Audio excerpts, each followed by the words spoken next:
या व्याख्यानमालेच्या पुष्पासाठी उपस्थित असणारे माझे ज्येष्ठ बंधू आदरणीय देशमुख साहेब, माझ्या तालुक्यातले माझे जवळचे मित्र धर्मेंद्र पवार साहेब,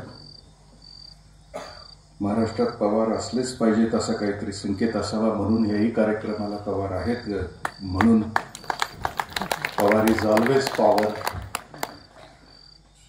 मंचावर उपस्थित असणारे सर्वजण आणि उपस्थित एवढ्या रात्री सुद्धा उपस्थित असणार आहे.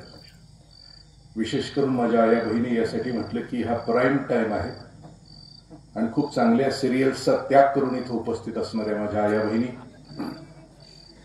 आणि सध्या राजकारणाचे दिवस आहेत आणि इथल्या ग्रामपंचायतीची इलेक्शन्स जाहीर झालेले असताना सुद्धा आडवाआडवी जिरवाजिरवीचा मौसम असताना सुद्धा उपस्थित असणारे इकडचे माझे बंधू सगळेजण.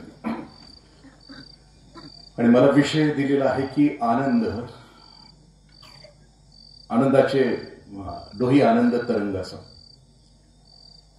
सुरुवात इथूनच करतो की निसर्गाविषयीचं या गावचं योगदान लक्षात घेतल्यानंतर एक फक्त फिल्म विषयी मी बोलतो, कारण ते आपल्या सगळ्यांच्या हिताचं आहे. अमेरिकेचे उपराष्ट्राध्यक्ष अल गोर यांनी एक फिल्म काढलेली आहे की तिचं नाव आहे द इनकन्व्हिनियंट ट्रूथ नावाचं. त्याचा अर्थ असा आहे की तुम्ही माना अगर न माना, 2050 साली पृथ्वीवर माणसाची जात शिल्लक राहणार नाही असं त्याचं त्या माहितीपटाचं सूत्र आहे. ते असं म्हणतात की 2050 साली पृथ्वीचं टेम्परेचर हे 55 डिग्री सेंटीग्रेड असेल आणि त्यावेळेला 55 डिग्री सेंटीग्रेडला उत्पादित होऊ शकतील अशी धान्य शेतकऱ्याला घेता येणार नाहीत.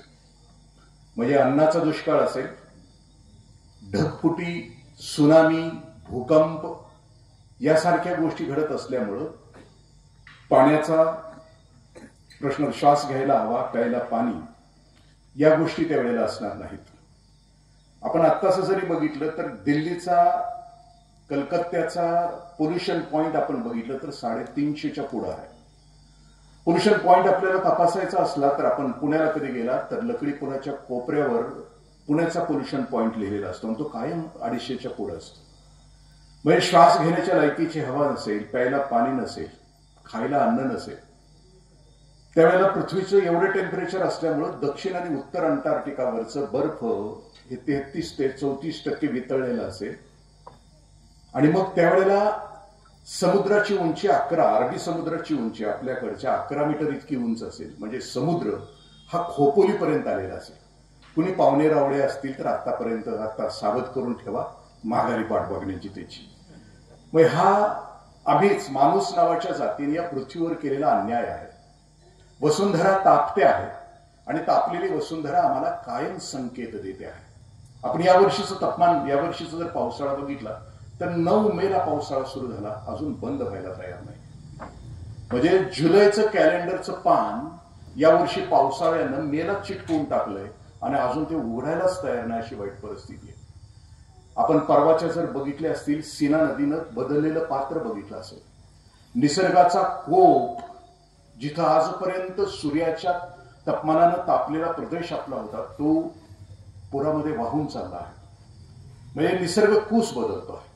माणसानं नियम बदलल्यामुळं निसर्ग नियम बदलायला लागला आहे आणि त्याची झळ आपल्याला होते आहे. या पर्यावरण तज्ञ असं म्हणतायत की माणूस नावाची जात, नुसती एक जात या पृथ्वी तलावरून नष्ट झाली तर अख्खी पृथ्वी 3 वर्षात पुन्हा पहिल्यासारखी बहरेल, इतके आपण पराक्रमी आहोत, हे आपल्या लक्षात आलं असेल.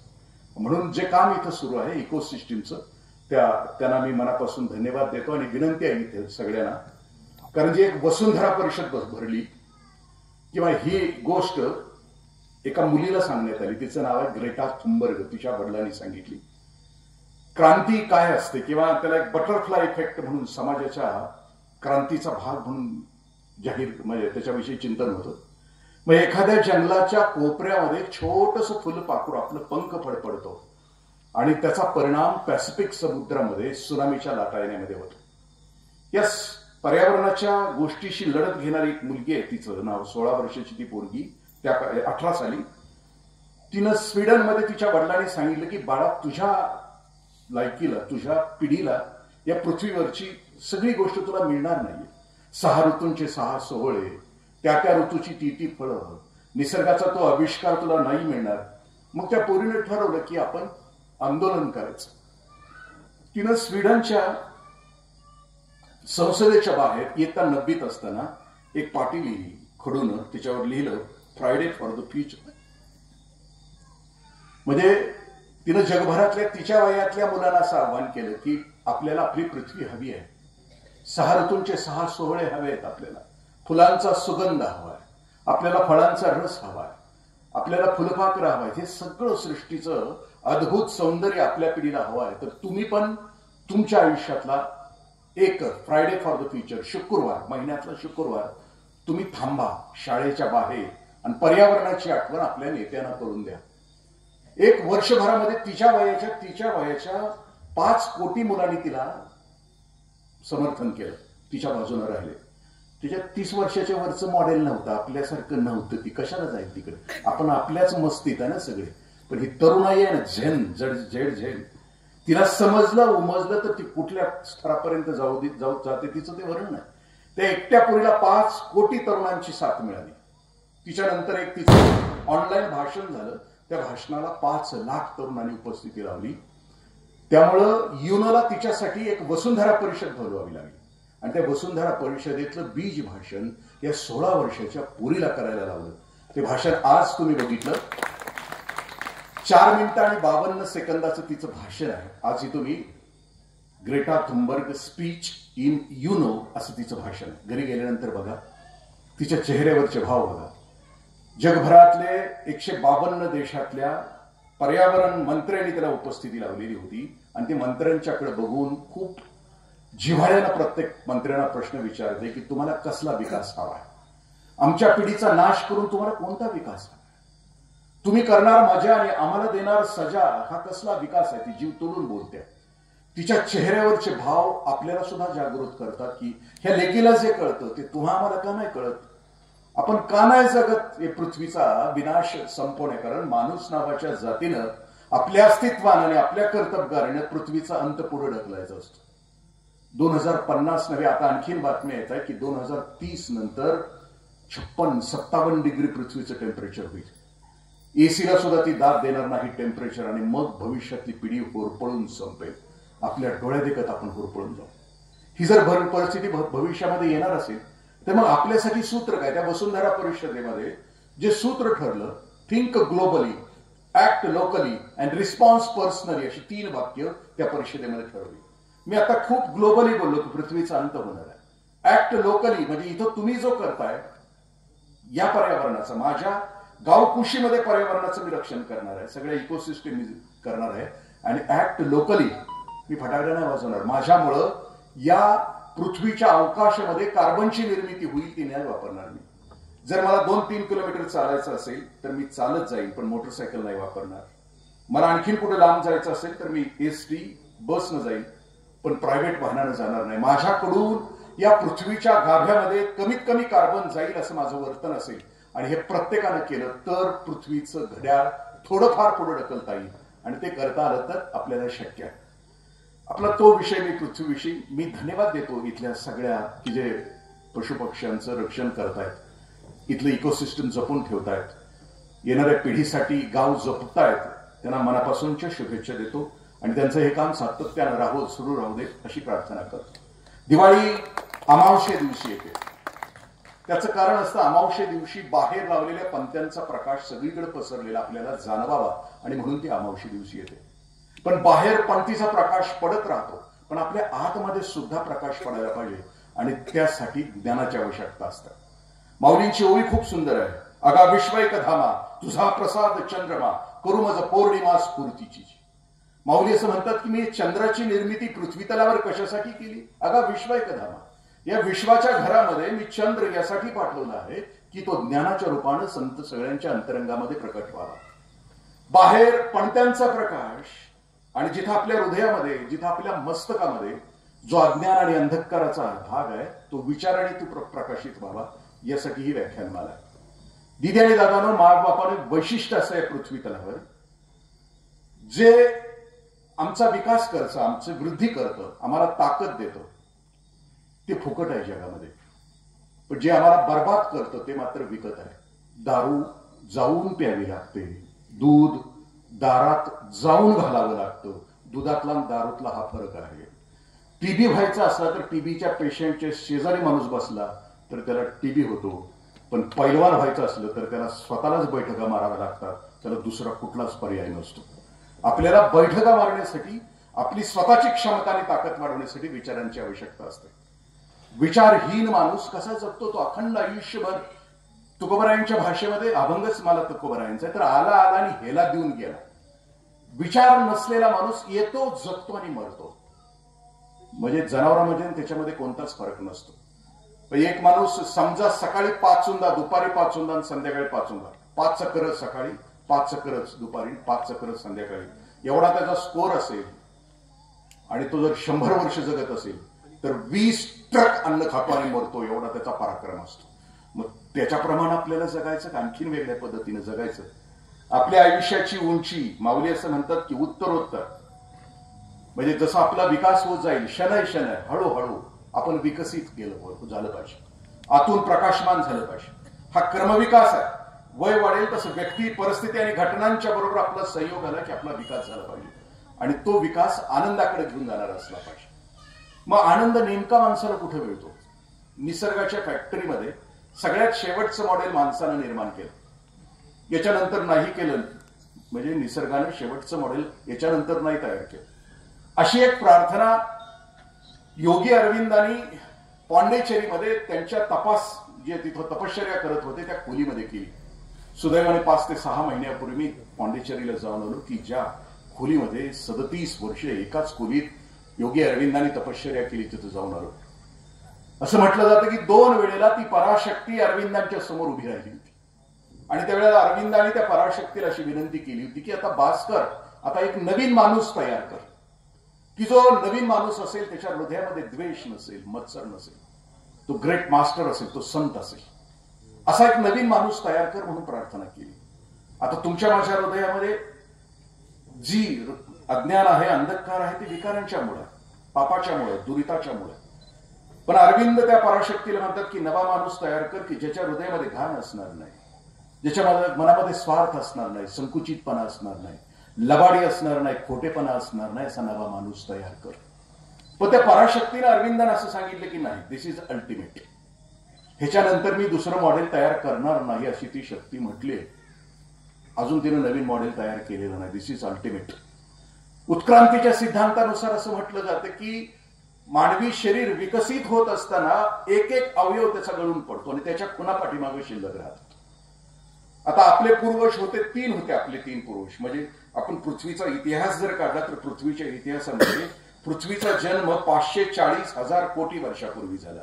पृथ्वीवर 340,000 कोटी वर्षापूर्वी पहिला जीव जन्माला आला आणि त्यानंतर जीव विकसित होत राहिले. लाखो जीवाचे उत्पन्न झालं आणि त्यानंतर 25 लाख वर्षापूर्वी तुमचे माझे पूर्वज, आपले वडील आणि चुलते 3 जण, आपण ज्यांच्यापासून विकसित झालो, आपल्या वडिलांचं नाव, आपल्या वडिलांचं कोण आहे ते आपलं आपण तपासायचं. त्या 3घांचं नाव आहे आपल्या वडील चुलत्यांचं. गोरिला, चिपांजी आणि ओरांगुटान हे आपले वडील आणि चुलते आहेत. आता घरी गेल्यानंतर आरशात तोंड बघायचं आणि ठरवायचं की आपण गोरिला सारखे दिसतो, चिपांजी सारखे दिसतो का ओरांगुटान सारखे दिसतो. हे आपले पूर्वज आहेत. विकास होत गेला. 90,000 वर्षापूर्वी माणसाच्या मेंदूमध्ये क्रांती झाली आणि त्या क्रांतीमध्ये माणसाचा मेंदू समोर आला आणि तिथं आल्यानंतर त्याच्या मेंदूमध्ये टॅलेंट आलं, इंटेलिजन्स आलं, क्लेव्हरनेस आलं, मेमरी आली. मग त्याचा विकास होत गेला आणि मग 10,000 वर्षापूर्वी माणूस स्थिर झाला, गावं तयार झाली, घरं तयार झाली, नागरीकरण सुरू झालं, विज्ञानाचा विकास सुरू झाला आणि आपण इथपर्यंतच्या टप्प्यावर येऊन पडलो. पण आपला मुद्दा उत्क्रांतीचा सुरू होता. उत्क्रांती होत असताना काही अवयवांची म्हणजे माकडहाड आपल्यामध्ये आहे. आता आपल्या सगळ्यांच्या समोर प्रश्न आहे, उत्क्रांतीच्या सिद्धांतानुसार आपली अजून नखं काय गळून पडत नाहीत, अजून केस का गळून पडत नाहीत. केस बऱ्याच जणांना गळून पडतायत अलीकडं. मग ते केसांच्या विषयी शरद तळवळकर सर असं म्हणायची की टक्कल असलेल्या माणसाचा एक फायदा असतो आणि 2 तोटे असतात. विकासाच्या याच्यामध्ये आपली सगळ्यांची केस गळून पडायला पाहिजे. मग तळवळकर सरला विचारलं की फायदा कोणता आहे आणि तोटे कोणते. तळवळकर सर म्हटले की टक्कल असलं की बायको डोक्यावर बसण्याची शक्यता नसते आणि तोटा हा आहे की ह्याला 3ऱ्याला 12व्याला किंवा साखरपुड्याला बोलवलं तर त्या नाम वाढणाऱ्याला कळत नाही की हो नाम नेमका माग कुठपातून वाढायचा आणि ह्यानं तोंड धुवायचं ठरवलं तर तोंड नेमकं कुठपर्यंत धुवायचं हे त्याला कळत नाही. हा उत्क्रांतीचा सिद्धांत होता. पण त्याच्यासमोर आपण बोलतो आहोत निसर्गाच्या फॅक्टरीतलं शेवटचं मॉडेल. मग मॉडेल तयार करता निसर्गानं जनावरांमध्ये आणि आपल्यामध्ये थोडा फरक केला. आनंद माणसालाच का दिला याचा विचार आपण करतो आणि आनंद माणसाला कोणत्या बुद्धीने मिळणार याच्यापर्यंत आपल्या आजच्या व्याख्यानाचा विषय आहे. फॅक्टरी सुरू असताना मी म्हटलं की शेवटच्या मॉडेलमध्ये निसर्गानं माणसाला सगळं ऐश्वर्य आपलं दिलं. जनावरांना 4च गोष्टी दिल्या. जनावरांना आहार, निद्रा, भय, मैथून. जनावराला खायचं कळतं, झोपायचं कळतं. आहार, निद्रा, भय, भीती आणि मैथून या 4च्या पलीकडं जनावरांमध्ये कुठलीही क्रिया होत नाही. म्हणजे आहार निसर्गानं ज्या प्राण्याला जसा आहार दिला आहे, जसं मॉडेल आहे त्याप्रमाणे ते खातं. शेळी गवत खाणार, वाघ मांसाहार करणार. जनावरांचे दवाखाने गावात 6-7 गावात एखादा आहे. माणसाचे दवाखाने गल्लीत 8 आहेत. आता तर मैदाळ गर्दी आहे दवाखान्यात.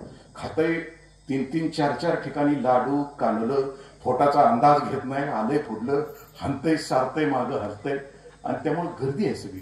लो मोटीलच्या गोळ्यांचा खप या महिन्यामध्ये खूप असतो. लो मोटील म्हणजे खाली बॉल गमावल्यानंतर तो थांबवायचा असेल तर त्याला एक छोटी पिवळी गोळी द्यावी लागते. डॉक्टर इथं असतील मग ते जाम होते. मग बॉल बेरिंग जे निसटलेलं असते ते थांबतंय दिवाळीच्या.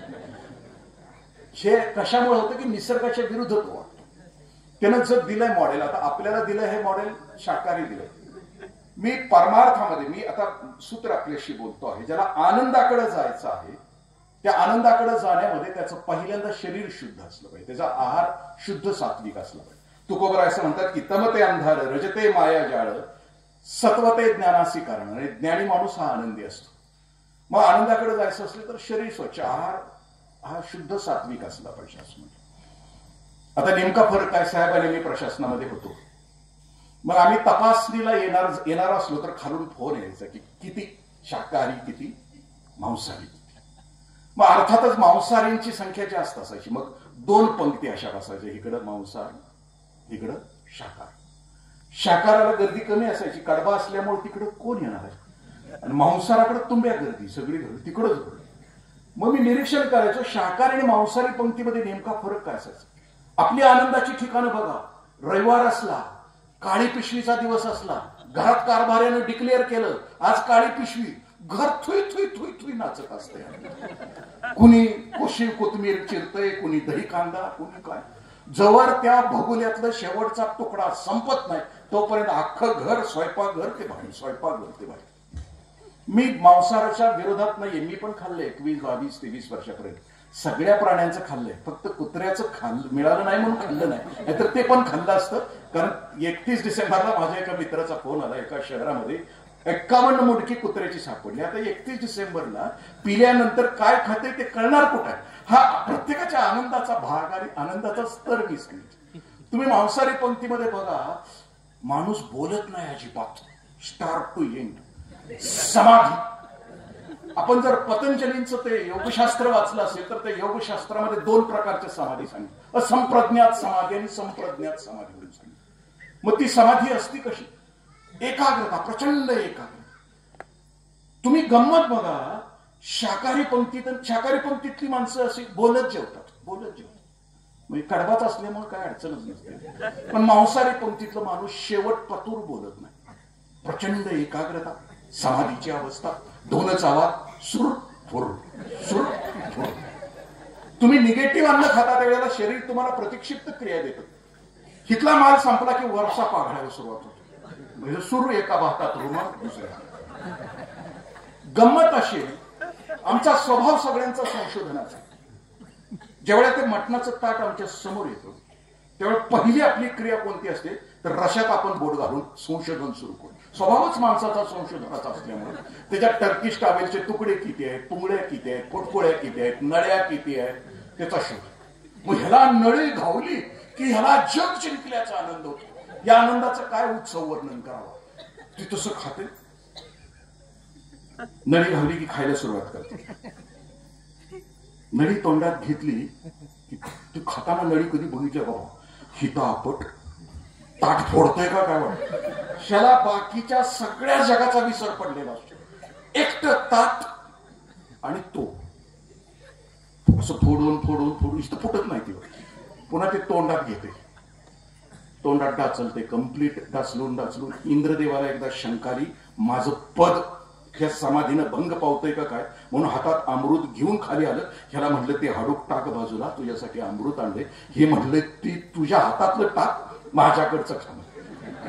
तोंडात घेतलेलं ते नळी डाचलून डाचलून 5 मिनिटानंतर एवढा एवढा गुल ह्याच्या तोंडात पडतो. ह्याला जग जिंकल्याचा आनंद होतो. त्याच्यासारखा सुखी कोणी नसतो त्यावेळेला. म्हणजे मटणाचं वैशिष्ट्य आणखी पुढाऱ्यांच्या पंक्तीतलं एक वेगळं असतं, ते आनंदाचं वेगळंच असतं. नेते बसलेले असले का नाही की ते वाढताना असं पाचाक दिवशी वाढतोय, त्याला सगळं गावतंय. त्याच्या टर्किश डाबीचं तुकडं, पोंगळ्या पोटपोळ्या, त्याला सुखं वाढताना. आमच्यासारखी रयत असली की त्याला भाजतं. असं का भाजतं माहिती, पण ते पुढं पुढं सरकत आमच्याकडे आलं. आम्हाला कधी रवट ही काय देत नाही ती वाढणारी, कारण त्यांचीच असते ती ना सगळी, त्यामुळे त्याला जास्त वाढत असतं. हा आहाराचा भाग झाला. आहार कोणता घ्यावा, शुद्ध सात्विक घ्यावा, आनंदाचा. निद्रा, पशुपक्षी रात्री झोपतात, रात्र झाली की झोपायचं कळतं. लगीन ठरलं या, टकोर ठरलं या, झिंगाट, रात्री 12-1 धिंगाणा असं कुठंच नसतं. झोपतात. निद्रा, भय, मैथुन 4च गोष्टी असतात. पण निसर्गानं ज्यादा गोष्टी दिल्या माणसाला, त्या गोष्टी आम्हाला आनंदाकडे घेऊन जातात. माणसानं, निसर्गानं माणसाला बनवत असताना, शेवटचं मॉडेल तयार करत असताना काही वैशिष्ट्यपूर्ण माणसाला दिलं. मायबापानं व्यवहारी जगातला सुद्धा एखादा इंडस्ट्रियलिस्ट असेल तर आपलं प्रोडक्ट काढत असताना नवीन प्रोडक्ट मध्ये जुन्या प्रोडक्ट पेक्षा काहीतरी ज्यादा फॅसिलिटीज देतो. म्हणजे मारुती 800 असेल तर झेन मध्ये ज्यादा फॅसिलिटीज देतो. झेन पेक्षा बलेनो मध्ये, ब्रेंझा मध्ये पुढच्या जशा असतात मॉडेल जुन्यापेक्षा नवीन काहीतरी देतो. आपल्या ग्राहकाला समाधान मिळत. पण आणखीन एक प्रोडक्शन म्हणजे हे नवीन मॉडेल देत असतात. जुनी एक स्कूटर होती बजाजची, चेतक, विजय नावाच्या स्कूटर होत्या नवीन.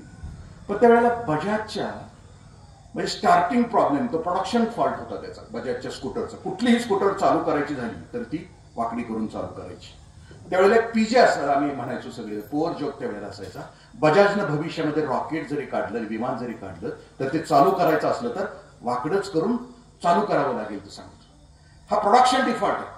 पण माझ्या मायबापानं ज्या निसर्गानं तुम्हाला आणि मला जन्माला घातलं, 9 महिने 9 दिवस तुमचं माझं प्रोडक्शन करत असताना, तुमच्या माझ्या आईच्या गर्भामध्ये बसून तर 9 महिने 9 दिवस तुमच्या माझ्या देहाची चादर विणत होता. भक्त कबीरदास असं म्हणतात की झिनी झिनी झिनी रे चदरिया झिनी 9-10 मास जिनन को लागे बुनन को लागे. म्हणजे तुमच्या माझ्या आईच्या गर्भामध्ये बसून 65,000 कोट पेशींची ही तुमच्या माझ्या देहाची चादर विणली, ही विलक्षण चादर विणली. आपलं अख्खं वैभव त्या निर्मात्यानं माणूस नावाच्या प्राण्यानं ओतप्रोत दिलं. निसर्गानं त्याला दिलं, आनंद लुटण्यासाठी दिलं. मग ह्या वैभवानं तो बघू शकतो. म्हणजे त्याच्या डोळ्यामध्ये इतकी क्षमता आहे. म्हणजे सौंदर्याचा आनंद घ्यायचा असला तर जुना झनक झनक पायल भाजे नावाचा चित्रपट आपण कधी बघितला तर जितेंद्र त्या हिमालयाच्या पायथ्याशी बसून आपल्या लेकरांना ते हिमालय दाखवत आहेत. तो श्रावणातला हिमालय आहे आणि त्यांच्या तोंडामध्ये गाणं आहे, ये कौन चित्रकार है, ये कौन चित्रकार है. म्हणजे श्रावणातला महिना आहे. निसर्गानं आपल्या रंगाचे ब्रश असे त्या निसर्गावर उमटवलेत. हिरवाच रंग आहे पण कुठं पोपटी आहे, की कुठं गर्द सावळा आहे, कुठं गर्द हिरवा आहे. निसर्ग ही उधळण करतो. ती फक्त माणसाच्या डोळ्याला कळते, दुसऱ्या कोणालाचा रंग कळत नाही. माणसाच्या जिभेवर हजारो चवी आहे आणि एवढं चवीचं करून सुद्धा ह्याला चव लागत नाही. मग आपण म्हणतो ही लई चवीच आहे. ही चवीची जी आहेत ना ती आता कळतात आपल्याला. इतकी चव निसर्गानं नाकामध्ये गंध दिला, स्पर्शामध्ये प्रचंड ताकद दिली. म्हणजे हा देहाचं मॉडेल माणसाचं घडत असताना शरीरामध्ये इतकी आनंदाची ठिकाणं दिली, सुंदर ठिकाणं दिली. मग याला जादा काय दिलं? 2 कोश निसर्गानं आणखीन जादा दिले. एक विज्ञानमय कोश दिला आणि एक आनंदमय कोश दिला. विज्ञानमय कोश म्हणजे ज्यांना कळालं या पृथ्वीची गुपित कळाली. जीव, जगत आणि जगदीश मी कोण आहे, माझा निर्माता कोण आहे, मी कुठं जाणार आहे, माझं काय होणार आहे, या जीवाचं काय होतं, मला मी जन्माला यायच्या आधी कुठं होतो, मी मृत्यूनंतर कुठं असणार आहे. या सगळ्या सृष्टीची गुपितं ज्यांना समजली त्यांचा विज्ञानमय कोशाचा विकास झाला. की जगद्गुरु तुकोबराय म्हणतात की चाले हे शरीर कोणाची आहे सत्ते, कोण बोलवी हरवी, वृक्षाचे ही पान हाले त्याची सत्ता, राहिली अहंता मग कोण. हे कोण चालवतंय, माझं हृदय कोण चालवतंय. मिनिटाला 72 ठोके, मुठी एवढं हृदय आहे, कोण मिनिटाला 72 ठोके. जमिनीतलं पाणी काढायचं असलं तर 1 BH मोटर लागते, 1 किंवा 2 BHची. पण हे कोण टाकतंय मिनिटाला 72, मिनिटाला 15 श्वास कोण टाकतंय. डाळिंबीच्या दाण्यामध्ये रस कोण भरतंय, आंब्याच्या रसामध्ये रस कोण भरतं. सूर्य चंद्र तारे अधांतरी कोण ठेवतं, कुणी कोणाला घसत नाही. असा हे कोण नियम तयार करत आहे. हा सृष्टीचा निर्माता कोण आहे, मी कोण आहे. या सगळ्या प्रश्नाची उत्तरं या महापुरुषांना, अवतारी पुरुषांना संत साहित्यामध्ये ठाई ठाई सापडतात. ज्ञानेश्वरी उघडली तर अख्खं विज्ञान, फिजिक्स, केमिस्ट्री, बायोलॉजी, मेटलर्जी अशा शेकडो वेळा ज्ञानेश्वरीमध्ये अशा पसरल्यात की ज्याचे शोध 18व्या शतकामध्ये लागलेत. त्या सगळ्या शक्तीच्या शोधांच्या विषयी ज्ञानेश्वरीमध्ये ओवी आहे. या 16 वर्षाच्या लेकराला हे कळालं कसं. हे संतत्व सर्वज्ञता येते कुठून, अखंड सर्वज्ञता बरी जाते असं म्हणतात. ही सर्वज्ञता येते कुठून, ती ज्याला समजली तो विज्ञानमय कोशामध्ये जातो. तुम्हाला मला सेकंदानंतर माझ्या आयुष्यामध्ये काय होणार आहे माहित नाही, या माझ्या जमिनीच्या खाली फुटभर काय मला माहित नाही. इतके आम्ही अज्ञान आहोत, तरी इतके घमंडी आहोत. हे सगळं असताना सुद्धा त्या महापुरुषांना मात्र सगळं माहित असतं आणि तरीही ते विनम्र आणि प्रेमळ असतात.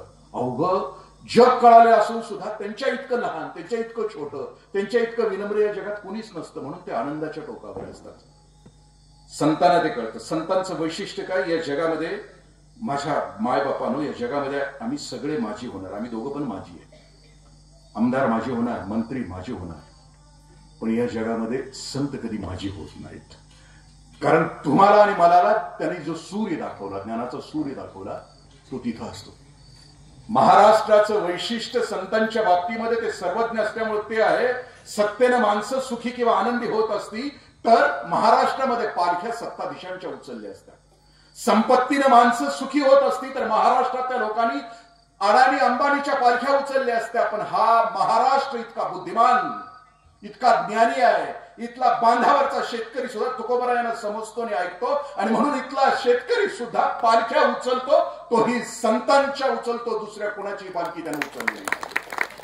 कारण डोक्यानं मोठा तो पंत, अंतःकरणानं मोठा तो संत, आणि या दोन्ही मध्ये नाही तो जंत. आम्ही जंतासारखं जगतो, वळवळत असतो. आमच्या पाठीला कणाच नसतो, कणाहीन आम्ही जगतो. पण संतांनी जगण्याचं वैशिष्ट्य आम्हाला शिकवलं, कारण त्यांचा विज्ञानमय कोश विकसित झालेला असतो. आणि आनंदमय कोश, आपण आनंदाविषयी बोलतो आहोत. आनंद कशामध्ये, आनंद कधी होतो, माणूस आनंदी कधी होतो.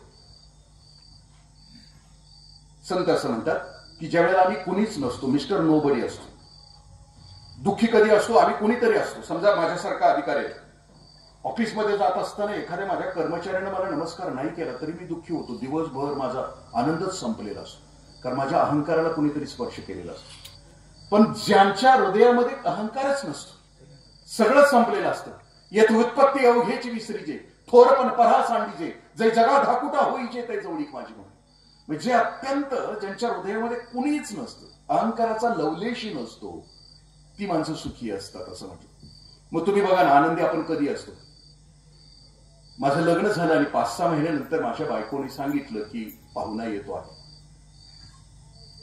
माझ्या पोटी पोरगी जन्माला आली, पहिली आली. तिची चाहूल माझ्या बायकोने मला सांगितली. त्या दिवशी आम्ही दोघंच, पण ते माझ्या पोरीला आतला माहित नाही, कारण ती मिस्टर नोबडी होती. पण तिच्या नुसत्या आगमनाच्या चाहुलीनं आम्ही दोघं जणी आनंदी झालो. खूप असं येण्यासारखा अतराळी चालत होतो. 3-4 महिन्यानंतर आम्ही घरात सांगितलं. कुणाला नात, कुणाला नातू, कुणाला पुतण्या, कुणाला पुतणी. आतल्या त्या गर्भाला माहित नाही, पण त्यानं आनंद अख्ख्या घराला दिला. हिला इथं ठेवू का तिथं ठेवू, तिला ह्या डोहाळ्यामध्ये डोहाळ जेवणात हे देऊ का ते देऊ. आनंदाचा उत्सव घरामध्ये, नव्या पाहुण्याच्या स्वागतासाठी अख्खं घर. पण ज्याच्यासाठी ही तयारी चालू आहे त्याला माहित नाही, त्यानं मिस्टर नोबडी आहे म्हणून आनंद दिला. ते जन्माला आलं. आल्या आल्या घर, ती बाईची आई झाली. मातृदेवतेचं महन्मंगल स्तोत्र तिच्या आयुष्यामध्ये गायलं गेलं. आनंदाचे आवारू भांडू जगा. तिच्या आयुष्यामध्ये आनंदाचा उत्सव आला.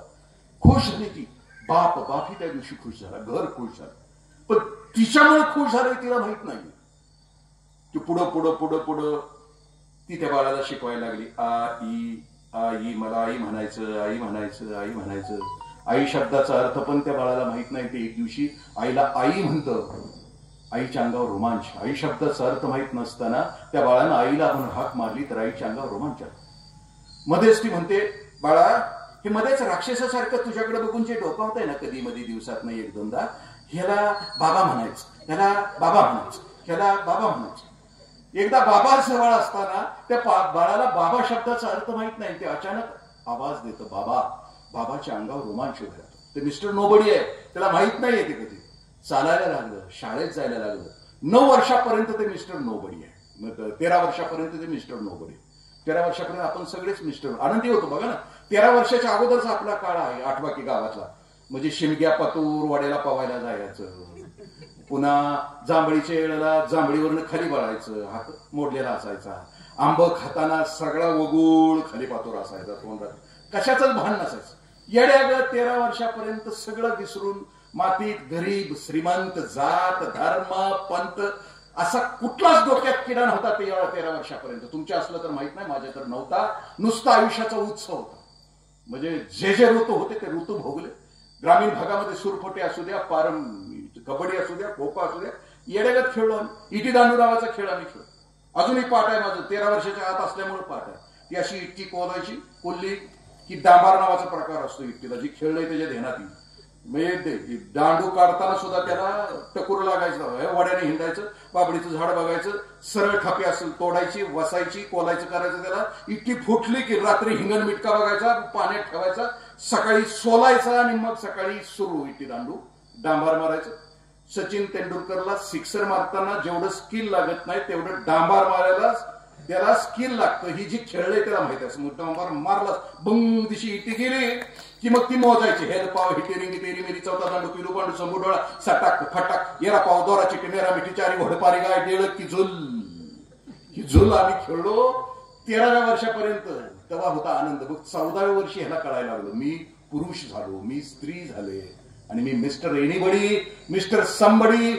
मग सुरू झाला आयुष्याचा प्रवास. सत्ता, संपत्ती, पद, प्रतिष्ठा, मान भेड्यासारखं सुरू झालं. आणि मग आम्ही दिवसेंदिवस दुःखी होत निघालो. नाही मिळालं की दुःख, नाही मिळालं की दुःख. आणि मग दुःखाच्या एका चक्रामध्ये सापडलो. मग या दुःखाच्या चक्रातून परत बाहेर पडण्याची व्यवस्था. मी आनंदाचे आवारो, आनंदाची डोही, आनंद तरंग, तो प्रसंग मी शेवटी आपल्याशी शेअर करतो. पण माणूस आनंदी कधी होता हा जर समजलं तर आता ज्ञानाचा प्रकाश. आम्ही दुःखी कधी कधी होतो. नाथरायांनी काही बुद्धिमत्तेचे प्रकार सांगितलेत.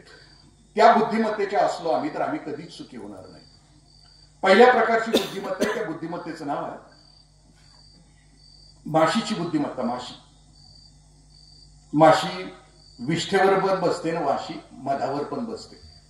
जे गिरायक इधर भी हाय उधर भी हाय, इकडं बी हाय इकडं बी हाय, सकाळी इकडं संध्याकाळी इकडं, सगळ्या क्षेत्रातलं म्हणतोय मी. ती कधीच सुखी नसते, त्या माशीगत असते. एकदा इकडं एकदा तिकडं. पण माशीचं वैशिष्ट्य एक असतं, म्हणजे हे कीर्तनात पण असतंय, हे तमाशात पण असतंय, सगळीकडे संचारायचा असतो. आता गावात तर यात्रावालीच पारायणाकडे बी असते, ठरवायला दोन्हीकडे असते. म्हणजे इधर बी आहे उधर बी आहे. तमाशा ठरवायला हीच आणि पारायणाचं कीर्तनकार ठरवायला हीच. इधर बी आहे. मी माझ्या गावातलं सांगतोय, तुमच्या गावातलं सांगत नाही. तुमचं तुम्ही ठरवा. म्हणजे इधर माशीच्या वृत्तीची माणसं ही अशा प्रकार. पण माशीचं वैशिष्ट्य काय असतं की माशी कधी अग्नीवर बसत नाही, कारण मृत्यूचं भय तिला असतं. सगळ्यात मोठं भय तिला असतं. माशीच्या प्रवृत्तीची माणसं तिला भय दाखवलं आणि तिला सांगितलं की मधावर चिकटून बस, चांगल्या माणसांच्या चिकटून बस, तर तू आनंदाला पात्र होशील. म्हणजे माशी ज्या वेळेला ठरवते की मला मधासोबत राहायचं आहे, माझी संगत ती ठेवायची आहे, त्यावेळेला ती सुखाकडे जाते. एक कुठला तरी बल्ब बंद करा, कारण त्या माशा त्रास देतात लोकांना. ते काय पाखरं सगळंच बंद केलं तरी चालतं. रेकॉर्ड करण्यासारखा माझा चेहराच नाहीये, त्यामुळं अडचणच नाही. त्रास देते ते. पण कोणाच्या शर्टात जातं यात ना, ते पुन्हा रातभर मला शिवाय देत बसणं. हे बोलून गेलं. दुसऱ्या प्रवृत्तीच माणूस आहे, त्या कावळ्याच्या प्रवृत्तीचं माणूस असतं, कावळ्याच्या बुद्धिमत्तेचं माणूस. भरून आलेल्या जखमेवरचा टावका काढतोय, कावळ्याचं वैशिष्ट्य आहे. म्हणजे भावाभावाच्या भांडण्या झालेल्या असल्या की हे वर्षा 2 वर्षानं धाकट्याकडे जाते म्हणते लगा कारभारानं तुझ्यावर अन्यायच केला, जखम भरून आली ही अशी असतात. म्हणजे तुम्ही राष्ट्रसंत तुकडोजी महाराजांचा जर ग्रामगीता नावाचा जर पुस्तक ग्रंथ वाचला तर त्याच्यामध्ये ह्या प्रवृत्तीच्या माणसांचं वर्णन केलं. ही कधीच सुखी नसतात. म्हणजे भावाभावामध्ये भांडणं लागली की राखेलचा डबा घेऊन ही बाहेर उभी असतात. ही कावळ्याच्या प्रवृत्तीची माणसं. ही कुठं असतात? ही सुखी असतात का? बघा, तुमच्या गावात नाही, मी माझ्या गावाचं सांगतो. त्या एक कुचाळ कट्टा त्याला राष्ट्रसंत म्हणतात. कुचाळ कट्ट्यावर म्हणजे आमच्या गावात तुम्ही एंट्री केली की एक कट्टा आहे. त्या कट्ट्यावर मी गेली 35 वर्ष 4 माणसं बघतोय आमच्या गावातली. त्यातले एक जण गेले 2 वर्षापूर्वी. जसं पंढरीच्या पांडुरंगाच्या पायावर डोकं टेकवल्यामुळं पंढरीच्या पांडुरंगाचे पाय झिजलेत, तसे ह्या चौघांनी गेल्या 35 वर्षामध्ये एकाच ठिकाणी बैठक असल्यामुळं त्या पायऱ्या झिजलेत. म्हणजे आम्हाला सवय लागली, कवा बी गावाच्या बाहेर पडू द्या, ह्या चौघांचं दर्शन घेतल्याशिवाय आम्ही कधीच बाहेर पडलेलो नाही. आता एक पायरी मोकळी आहे. मी कवा पन्हाळ्याकडे गेलो तर किर्लीच्या त्या मूर्तिकारांच्याकडे बघतो, मला वाटतं की इथनं एक मूर्ती न्यावी आणि जी गेलंय त्याच्या जाग्यावर ठेवावी. ह्यांचं काम काय? कुणाची गाडी गावात आली, कुणाच्या घरापुढे उभी राहिली, अख्ख्या गावाची मापं काढल्याशिवाय रात्री 11-12 वाजेपर्यंत घराकडे न जाणारी आहेत ती सगळी कावळ्याच्या प्रवृत्तीच. हे मी माझ्या गावाविषयी बोलतो. त्याच्यामध्ये हे कसं असतं कावळ्याच्या प्रवृत्तीचं? 73-74 वर्ष वय, तात्या कुचाळ कट्ट्यावर तरणी पोरं आता बसलेली असतात. यांचं आणखीन एक वैशिष्ट्य असतं, व्यसन करतात पण हे कधी स्वतःच्या पैशाचं करत नाही. तरी तंबाखू जरी खायची असली तरी चुना ह्याचा, तंबाखू ह्याची, गुळणी ह्याची. तरण्या पोराकडनं गायच्या चुना गुळणी तोंडात. तोपर्यंत एक लेकरवाळी मसरू टोकऱ्यावर पाटी हातात लेकरू घेऊन आपली रानात निघाली. हे असं बघतंय, ती विचारते पुढच्याला, तरण्या पोराला, कोण? सांगते की बाबा ही लक्ष्मण तात्याची धाकटी सून आहे. आता कळाल्यावर गप्प बसायला, इन्फॉर्मेशन मिळाल्यावर गप्प बसायला पाहिजे. पण ती जशी पुढे आली तशी ती म्हणते, बाळ कुठं ग? आता ती निघाली रानात, दिसतंय मसरू माग आहे, टोकऱ्या वजा आहे, लेकरू हातात आहे, तरी विचारते बाळ कुठं ग? ती म्हणती रानात. ही एकच वाक्य बोलते. हे बघ, थोरलीचं लगीन करून म्याच आणलं, तिचं लगीन होऊन 10 वर्ष झाली, एकदा बी रानात जाताना बघितलं नाही. तुझं लगीन होऊन 4 सुद्धा वर्ष झाली नाही, तू कशी काय रानात निघाली? चुना ह्याचा, तंबाखू ह्याची, गुळणी ह्याची, घर कोणाचं फुटलं बघा. ती माघारी वळली, मसरू दावणीला, टोकऱ्यावरची पाटी अंगणात. मामीने विचारलं, का ग? थोरली गेली नाही का? मी कशी काय घर? ही सगळी कावळ्याच्या वृत्तीची माणसं. ही कधीच सुखी होत नाही. तुम्ही तपासून बघा, अशा प्रवृत्तीची माणसं जी आहेत ती कधीच आनंदाला प्राप्तच होत नाही. कारण ती बुद्धिमत्ता त्याच्याकडून आलेली त्याला असते. पुढच्या प्रकारची बुद्धिमत्ता त्याला बगड्याची बुद्धिमत्ता असं. विनोबाजींनी खूप सुंदर वर्णन केले यावर. बगळा असा वड्याच्या पाण्यात एका पायावर उभा असतो, जणू एखादा ऋषी उभा राहावा तसा असतो. डोळे मिटलेले असतात, समाधीस्थ असतो. पण ही जी समाधी कुठपर्यंत असते? पायात जोपर्यंत चिंगळी येत नाही तोपर्यंत हिची समाधी असते. चिंगळी आली रे आली की याच्या समाधीचा भंग. इतरांना सगळ्यांना असं वाटते की ह्याच्यासारखा कुणी नाही. मुक्ताई असं म्हणते की उपरी भगवा झाला नामे, अंतरी वश केला कामे, त्याने म्हणून ये साधू जगे विटंबना बाधू. वरून वाटते की हे किती भारी आहे, पण आतून ते तसं असतं. वर दिसतं तसं ते नसतं. अशी जी माणसं असतात, मुखोटा एक आणि आतून जी असतात, बायको समोर मुखोटा एक, आई समोर वेगळा, वडिलांच्या समोर वेगळा, समाजासमोर वेगळा. एक चेहरे पे कई चेहरे लगा लेते हैं लोक. संध्याकाळी झोपताना सकाळी उठलेला जो चेहरा असतो तो झोपताना त्याचा चेहरा असतो. तीच माणसं आनंदी असतात. चेहरा बदलणारी लोक कधीच सुखी आणि आनंदी असत नाहीत. बगड्याच्या प्रवृत्तीची माणसं. पुढच्या प्रवृत्तीची माणसं त्यांनी सांगितले की पोपटाच्या बुद्धिमत्तेची प्रवृत्तीची माणसं. पोपटाची माऊलींची ओळी खूप सुंदर आहे. पोपटाच्या बुद्धिमत्तेची माणसं कशी असतात?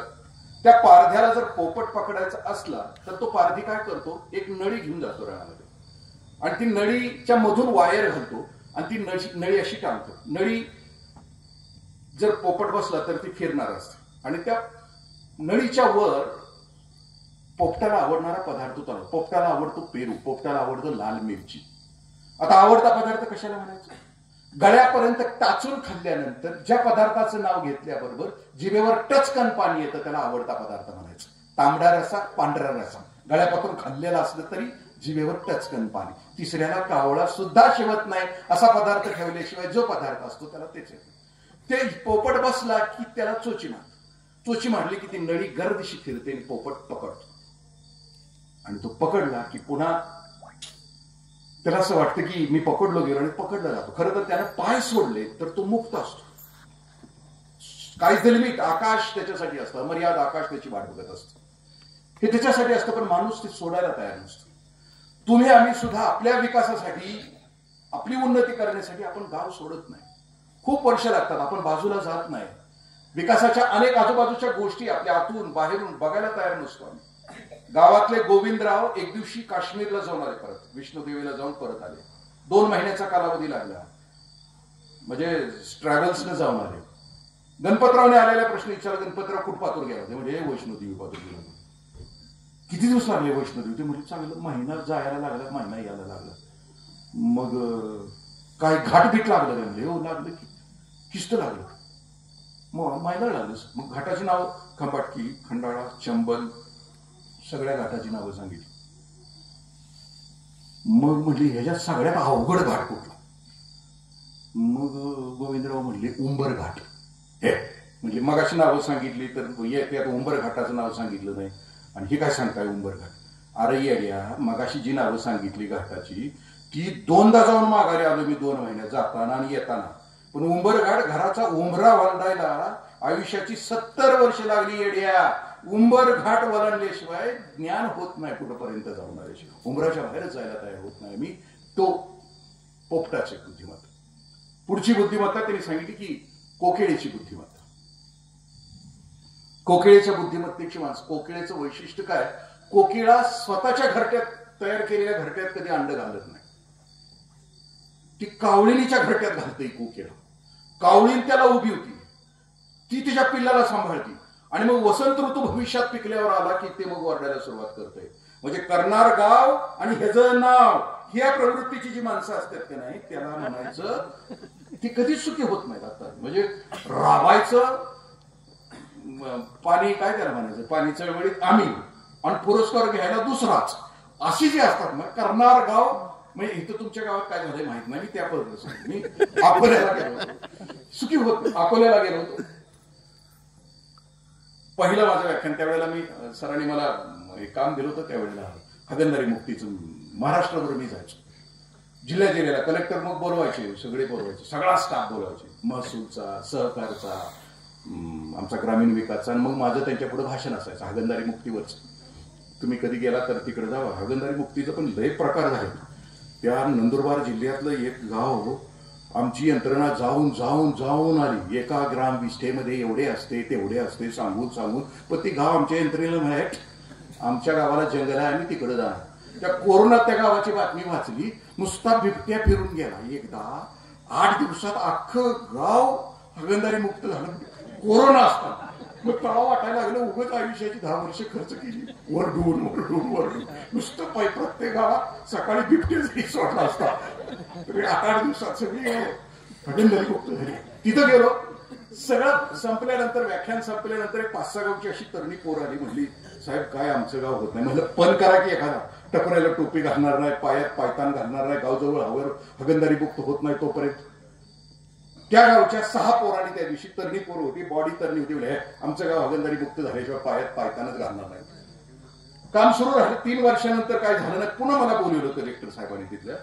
पुन्हा माझं तेच भाषण, तेच कलाकार, सगळं तेच रिपीट. भाषण संपलं की जाधववाडीचे साही पोरं माझ्याकडे आली. मी म्हटलं कसं काय झालं का गाव हागणदारी मुक्त? म्हणजे नाही. मग शपथ बिपत घेतली तिकडून. म्हणजे हो घेतली ती. काय घेतली? पायतानच पायात घालायचं नाही जवळ गाव हागणदारी मुक्त होत नाही तवर.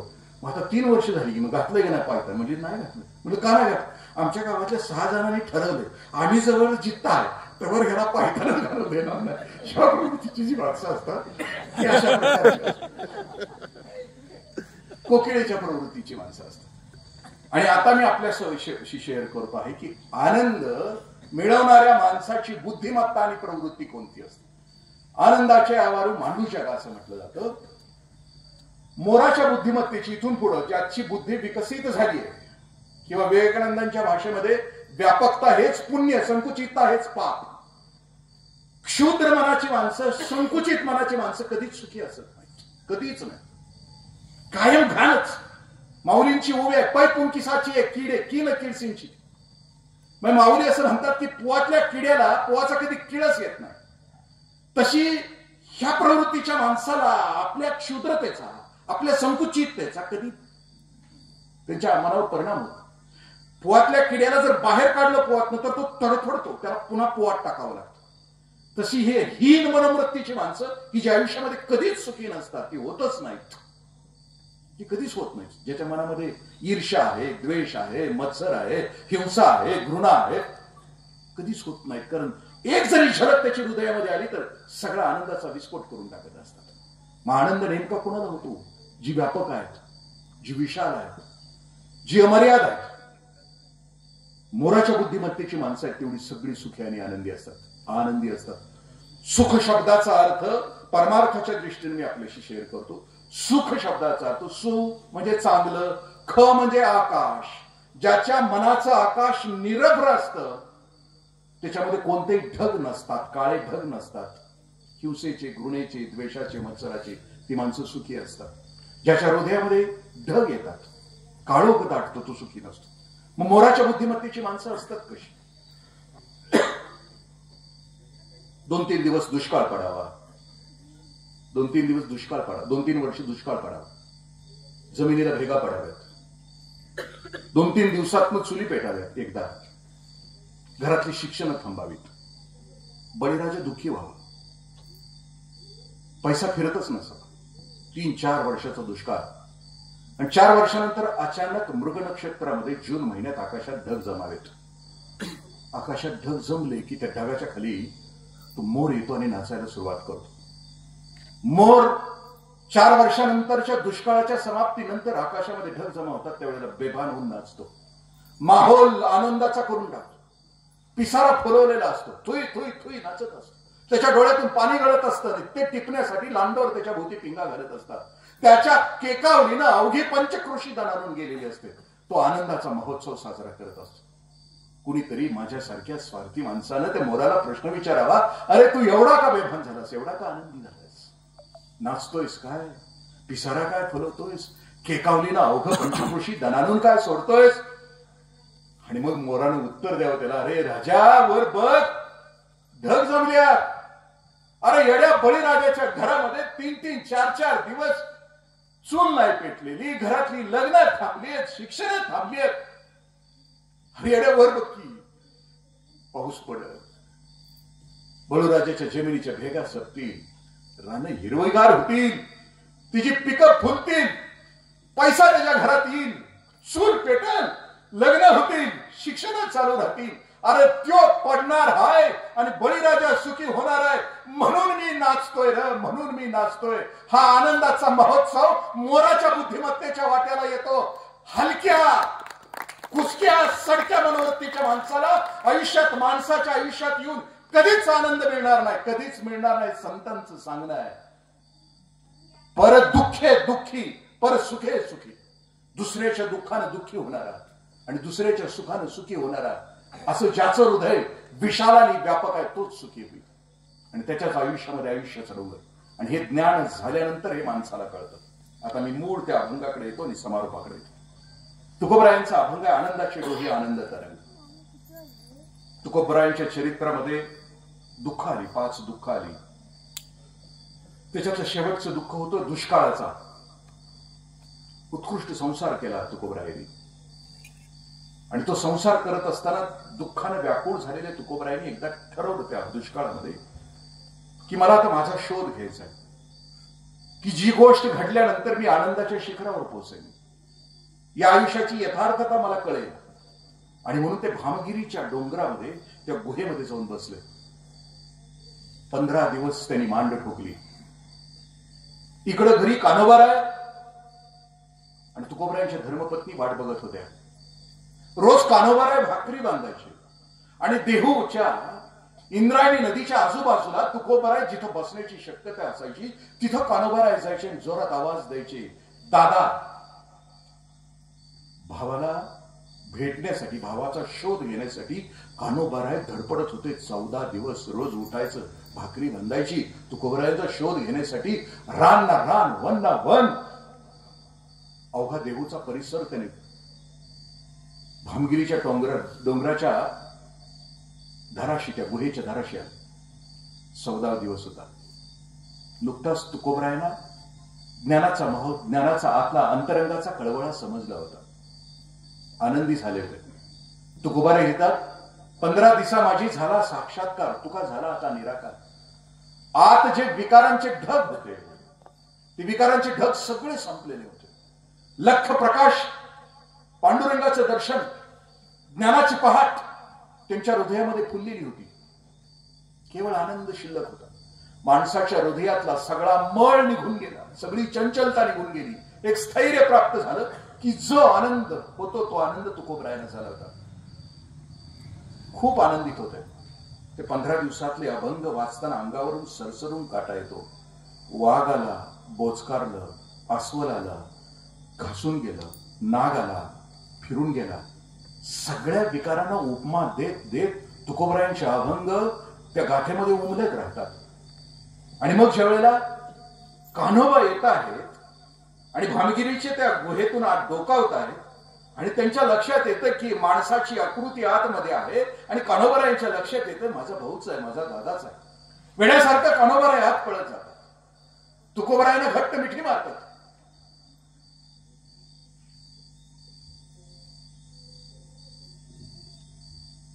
तुकोबरायांना आतून मिठी मारतात. कान्होबा सांगतायत मोठ्या भावाला, दादा गेले 15 दिवस शोधतोय, वहिनी शोधते, घरात कोणी जेवलेलं नाही, कुठं होताच. कान्होबा दुःखी अंतःकरणानं मोठ्या भावाला विचारतोय. कान्होबाचा शोध होता तो दादाचा होता आणि तुकोबरायाचा शोध होता तो स्वतःचा होता, आनंदाच्या ठेव्यासाठी होता.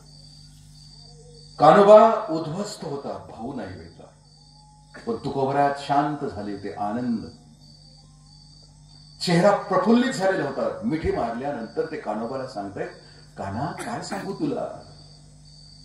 आणि जो अभंग उमटतो त्याला आनंदाची डोही, आनंद तरंग, आनंदाची अंग आता शिल्लकच नाही राहिलं. भूतकाळ संपून गेला. म्हणजे जे काही होतं ठाईच मुरारी, कापुराची वाती उजळली ज्योती, ठाईच मुरारी जशी. म्हणजे जे काही होतं आतमध्ये विष होतं ते सगळं संपलं.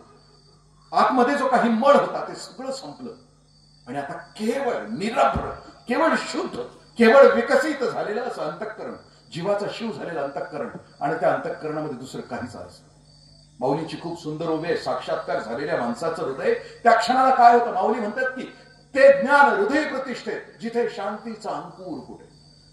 मग एकदा ते ज्ञान झालं की त्याच्या हृदयामध्ये शांती विराजमान होते, अखंड प्रसन्नता वरीच आहे. ते माऊली पुढे जाऊन असं म्हणतात की त्याच्या चेहऱ्यावर कायम प्रसन्नता असते, तो कायम प्रसन्न असतो. दुःख ओकताची न भेटे तुकोबरायांना. म्हणजे जो ज्ञानी होतो त्याला दुःख भेटतच नाही, कारण या जगण्याची नश्वरता, त्या अनंतताचा शोध त्या महापुरुषाला लागलेला असतो. शिल्लक असं काही राहिलेलं नसतं. तथागत बुद्धांना बुद्धत्व प्राप्त झालं त्यावेळेला एक महापुरुष त्याचं चिंतन करतो की ज्या वेळेला बुद्धत्व, त्यावेळेला घटना अशी घडते, असं म्हणतात की बिना मौसम फूल खिले, बिना मौसम फल खिले, जहां जहां पैर गिरे गौतम के कमल के फूल खिले. ते म्हणतात की तथागत बुद्धांचं ज्या वेळेला बुद्धत्वाला प्राप्त झाले त्यावेळेला बिना मौसम, मोसमात नसलेली फुलं 12 कोस बिना मौसम फल केले, जहां जहां पैर गिरे गौतम. जिथं जिथं साक्षात्कारी पुरुषांची पावलं पडतात तिथं दुःख काटे जरी असले तरी त्याचं रूपांतर फुलामध्ये होतं. आणि हे महापुरुष तुमच्या माझ्या आयुष्यामध्ये येतात त्यावेळी तुमच्या माझ्या आयुष्यामध्ये आनंदाची पहाट करतात. म्हणजे ते वाट कृपेची पुसतू, दिशाची स्नेहाची भरितू, जीवातळी अंथरितू आपुला जीव. म्हणजे ही माणसं तुमच्या माझ्या सहवासामध्ये आली की ते आपल्या जवळचं भांडवल ते आपल्याला देतात. ज्याच्या हृदयामध्ये जे असतं ते तो पुढच्याला देत असतो. ज्याच्या हृदयामध्ये विकार आहे तो विकार देतो, पण ज्याच्या हृदयामध्ये ज्ञान, कृपा, असीम कृपा आहे तो जगाला ते वाटतं. ते वाट कृपेची पुसतू, दिशाची स्नेहाची भरितो. ते ज्या दिशेला जाईल तिकडे प्रेम स्नेह पाजरत असतात. जीवातळी अंथरितो आपला जीव. अखंड मानव जातीच्या कल्याणासाठी ते आपला जीव सुद्धा द्यायला तयार होतात. अशीच माणसं आनंदाची डोही, आनंद तरंग असतात. माणूस नावाची जात म्हणून आपण जन्माला आल्यानंतर अर्थप्राप्तीसाठी जीवन नाहीये, अर्थपूर्ण जगण्यासाठी माणसाचं जीवन आहे. आणि अर्थपूर्ण जगण्यासाठी ज्ञानाची आवश्यकता आहे. आणि ज्ञान तेच आहे की मीच स्वतः ईश्वर आहे. मीच आतून विकसित होत गेलो तर माझ्या हृदयामध्ये आनंदाच्या शिवाय दुसरं काहीच शिल्लक राहणार नाही. माऊलींची ओवी आहे, मी ज्ञानेश्वरी लिहितो. ह्या महापुरुषांची सगळी, म्हणजे ज्यावेळी महापुरुष जन्माला येतात ना, तेव्हा त्यांच्या कार्याची जाणीव त्यांना असते. म्हणजे महापुरुष जन्माला आले त्यावेळी त्यांच्या आयुष्याचं ब्रीदवाक्य होतं, अवघाची संसार सुखाचा करीनं आनंद हरीनं तिन्ही लोक. मग हे करण्यासाठी मी काय करीन, मी ज्ञानेश्वरी लिहीन. मग ज्ञानेश्वरीमध्ये मी काय लिहीन, ऐसा वाग्विलास विस्तारू गीतार्थेशी विश्वंभरू आनंदाचे आवार मांडू जगात. म्हणजे मी ज्ञानेश्वरी कशासाठी लिहीन की या विश्वाच्या भोवतीने कुंपण झाले आणि त्या कुंपणाच्या आतमध्ये मुंगीपासून ब्रह्मदेवापर्यंत सगळ्यांच्या हृदयामध्ये मी आनंद पेरीन, आनंद पेरीन. 16 वर्षाचं बाळ, अवघाची संसार सुखाचा करीनं आनंद भरीनं तिन्ही लोक. आणि आपलं ब्रीदवाक्य अवघाची संसार एकट्याचाच करीनं बाकीच्यांची वाटच लावीन. ही दळभद्रीपणा आमचा जो आमच्या आयुष्यात नाही, हा ज्या वेळेला संपेल त्यावेळेला ज्ञानाची खरी पाठ होईल. आत दिवाळीचा उत्सव सुरू होईल हृदयामध्ये आणि आम्ही थोई थोई थोई नाचू लागू आणि मनुष्य जीवनाची कृतार्थता आणि यथार्थता आम्हाला प्राप्त झाली असं समजू. आणि ते पसायदान तुमच्या माझ्या हृदयामध्ये प्रकट झालं की अवघं जग सुखी होईल. पिकल्या सेंद कोडपण गेले तो कोबरा. आनंदी कोण असतो? सेंदाड माहिती आहे फळ आपल्याला. सेंदाड जुन्या शाळवात, आता इकडे घालतो का असं बियाणं तर द्या आम्हाला एक पाकिटवर, आमच्याकडे नाहीये. सेंदाड शाळवाच्या रानात तवा जायचं की नाही आम्ही. मग माळा असायचा, मग माळ्यावर ढेकळा असायची काळी, मग गोफण असायची बिर्र, तवा शेंदाळाची झाडं असायची. तुकोबराय अभंगामध्ये सांगतात की कोण आनंदी होतं, पिकलिया सेंद कडूपण गेले. सेंदाड हिरवा असताना कडू असतं, पण सेंदाड पिकलं की त्याच्यामध्ये 4 बदल होतात. सेंदाड मऊ होतं, सेंदाड गोड होतं, सेंदाडाचा रंग बदलतो आणि सेंदाड सुगंधित होतं. जी माणसं आनंदित होतात ना ती पिकलेली असतात. कुणाच्याही बद्दल वाईट चिंतत नाहीत, कुणाला दोष देत नाहीत. इधर भी हाय हाय उधर भी हाय हाय, इकडं पण तिकडं पण हाय हाय तशी असतात. खूप आनंदी असतात. ती मऊ असतात, ती कुणाला डाचत नाहीत, ती सगळ्यांना आपली वाटतात. ती त्यांचा रंग बदललेला असतो. काल जर ते वेगळं असलं तर ते आज बदललेलं असतं, त्याचा रंग बदललेला असतो. शेवटची गोष्ट त्याचा सुगंध. अशा पिकलेल्या माणसांचा सुगंध मैलवून मैल, म्हणजे तुकोबराय म्हणतात की सज्जनाचे माप वाऱ्या हाती तुकोबराय. जो असा सज्जन असतो, जो असा पवित्र असतो, जो असा शुद्ध असतो, त्याचं माप वाऱ्याच्या हाती असतं. वारा त्याची कीर्ती घेऊन जातो, असा तो असतो. ती पिकलेली माणसं असतात. आम्ही दुःखी का असतो? तुकोबरायांचं पहिल्या चरणाचं पहिले 3-4 शब्द आहेत. पिकलिया सेंद कडूपण गेले. हिरवं सेंदाड मायंदाळ कडू असत, खाऊ वाटत नाही. आम्ही जवळ हिरवा आहे ना त्यावेळेला कडूच असणार, पण ज्या वेळेला आम्ही पिकू ज्ञानानं, आतून पिकू, त्यावेळेला आम्ही गोड होऊ, आमचा रंग बदलेल, आमचा सुगंध येईल, अशा मी होऊन जाऊ. नाथबाबाच्या कृपेनं आमचं मी कुलदैवत सिद्धोबा साहेब मसवडचा, त्याच्या शेजारी बसून बोलण्याची संधी मला मिळाली. जे काही बोललो ते सिद्धोबामुळे बोललो. बोलत असताना कुठं चुकी झाली असेल तर क्षमस्व. मायबापानं विनंती इतकी आहे की या व्याख्यानाचा परिणाम आमच्या आयुष्यामध्ये, आमच्या आतलं रूपांतर होण्यामध्ये व्हावा. कराड तालुक्यामध्ये खूप मोठी व्याख्यानमाला होती, ज्ञानेश्वर व्याख्यानमाला म्हणून एका गावाला. खूप वर्ष चालू होती. शेवटचे व्याख्यान माझ्या व्याख्यानाने त्यांनी संपवली. त्याचं कारण काय झालं, खूप मोठे वक्ते, देश पातळीवरचे वक्ते तिथे येत होते. त्या गावाच्या बाजूला अशी कृष्णा नदी जाते, पण गावानं पणच केला. सगळ्या वक्त्यांचे विचार रात्र झाली की सकाळी गेलं कृष्ण टाकून द्यायचे. सगळ्या इलेक्शनच्या वेळेला मोठी भांडणं त्या गावात, दरवर्षी 1-2 खून तर त्याच गावात. म्हणजे जेवढं वांगाळ पाकाळ सगळ्यात व्यसनी त्याच गावची, नात करायचं. मग ते जे ऑर्गनायझर होते खूप प्रयत्नानं कुठून वक्ते यायचे, खूप दुरून, म्हणजे हरिवंशराज बच्चनच्या पासून तिथं आलेले वक्ते. त्यांनी निर्णय घेतला की बाबा नाही, ही गड्या काय नगा आपल्या, हे काय बदलायला तयार नाही. काल हे गाव संतांचे होते, आज का बकाल झाले. मग त्यांनी निर्णय घेतला एक दिवशी, हे करायला नको, बदल अपेक्षित आहे. मेहंदीचं पान हिरवं असतं, पण ते रात्री कातामध्ये मिसळलं आणि त्याच्या हातावर मेहंदी पडली की सकाळ धुतल्यानंतर हातावरचा रंग लाल होतो, हा बदल आहे. विचार ऐकल्यानंतर उद्या आम्ही लाल झालो पाहिजे, आतून लाल झालो पाहिजे, हे परिवर्तन आहे. आणि ही व्याख्यान मला परिवर्तनासाठी, उगा अमोल काटकरांच्या मोठेपणासाठी नाहीये किंवा त्यांनी हे ऑर्गनाईज करून आता येणारी इलेक्शन जिंकायचे ह्याच्यासाठी नाहीये. ते हे ऑर्गनाईज जे करतायत ते तुमच्यामध्ये बदल होण्यासाठी. आता त्यांनी उभं राहायचं का नाही ह्याच्यानंतर त्यांचं त्यांनी ठरवावं, पण तू उभी राहा ना राहा, पण ही ज्ञानयात्रा सुरू राहू दे. कवा बदलेल तेव्हा बदलेल, जाऊ दे मरू दे. सरपंच माझी झालाय, आता तुम्ही पत्रिकेवर पण लिहिले, ह्याच्यापेक्षा आणखी तुम्ही उंदराच्या शर्यतीत उंदरानं जरी शर्यत जिंकली तर तो शेवटी उंदीरच असतो, तू मांजर नसतो. तसं जगाच्या चळवळी तुमच्या माझ्या शर्यतीत आम्ही कितीही मोठे झालो तरी आपण माणूसच असतो, दुसरं कुणीच नसतो. आणि ते माणूस पण जागवण्यासाठी ही ज्ञानयात्रा अखंड सुरू राहू दे अशी प्रार्थना. पण तुम्हाला बी हे एवढं करते तर द्या की काय बळ त्याला, आणखीन काय सत्ता असली तर आणखीन होईल ना काय ज्यादा, ते तुमच्यामध्ये ठरवा. मी काय प्रचाराला आले नाही, त्यांचा ब्रँड अँबॅसिडर पण नाही, पण उगच वाटलं म्हणून बोललो. धन्यवाद. जय हिंद, जय महाराज. अशाच नवनवीन अपडेटसाठी आमच्या खबर गावाकडच्या या चॅनेलला सबस्क्राईब करा, आमचे व्हिडिओ लाईक करा आणि शेअर करा. धन्यवाद.